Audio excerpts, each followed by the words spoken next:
Good morning, everybody. It's time to be on display.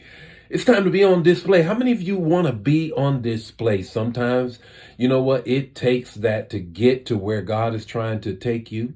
It's time to be on display, and it's Morning Manna. Welcome to Morning Manna. I'm so thankful and grateful that you are a part of my day and you permit me to be a part of your day. I just want to welcome all of you who may be your first, second, or third time joining us. This is the Morning Manna fam. We get together this time every weekday morning, and this month is special. This month is special.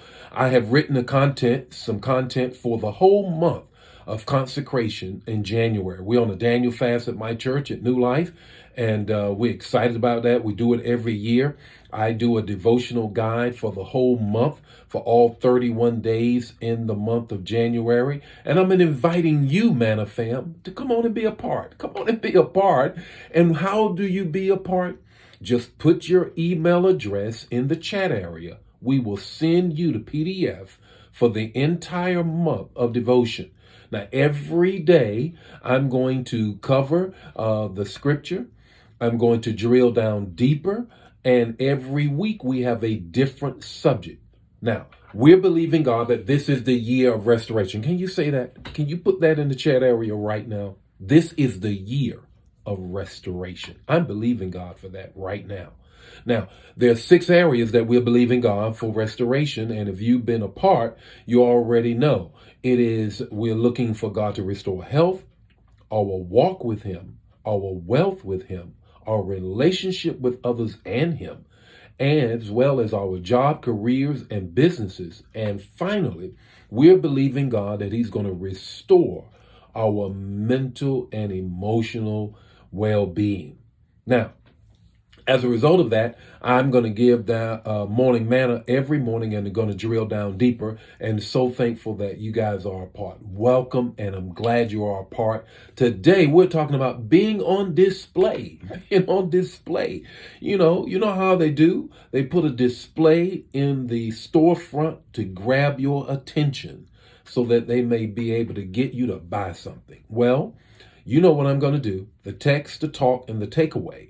And this morning, I'm talking about how Jesus can put your healing on display. Here's the text, Mark 3 and 3. Mark 3 and 3, and then Mark 3 and 5. Mark 3 and 3, and then Mark 3 and 5. Stand up in front of everyone. Jesus talking to the man whose hand is withered. You know this text. His hand is withered. It is withdrawn. It can't move out. Not sure exactly what's going on, but it is no longer usable. He is not able. You know how sometimes a person has a stroke or a palsy or whatever the case may be, or not grown at the length that it should have grown. Jesus says, stand up. I'm in the synagogue. I want everybody to see what I'm about to do.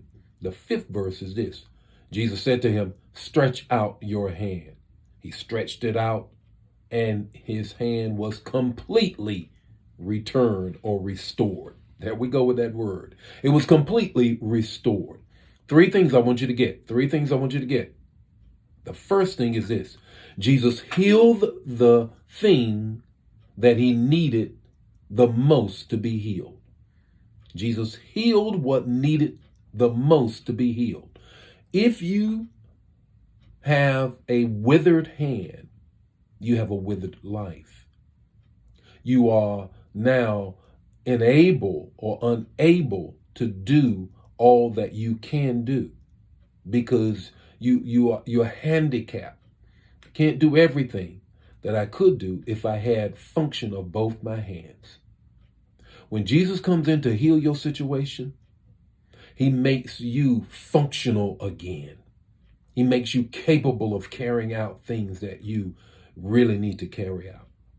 So Jesus stepped in and says, I'm going to heal your hand, and I'm going to do it in front of everybody, which is the second thing I need you to get. Jesus chose to do it to prove a point. Jesus chose to do it to prove a point. Now, when the text opens, the text tells us this. It says this. It says, look, it's the Sabbath. He goes into the synagogue like he always does. You had the haters sitting around, the Pharisees, Sadducees, and the Hasidim. All of them are sitting around. waiting to see what Jesus is going to do. Jesus says, okay, this is a setup for me to display my power in front of all y'all. So Jesus chose to do it to prove a point. Your withered situation is an opportunity for Jesus to prove a point. For Jesus to prove a point.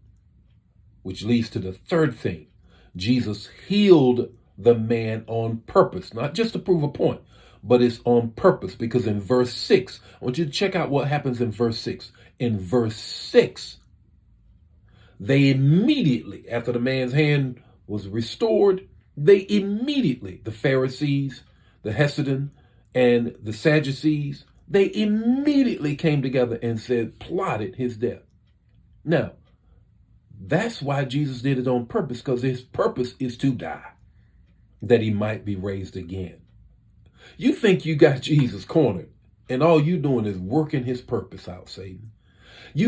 Satan thinks he has you cornered sometimes, and all he is doing is putting you in a position for Jesus to work his purpose in your life. Stretch out your hand. Let the Lord restore your situation. Restore your health.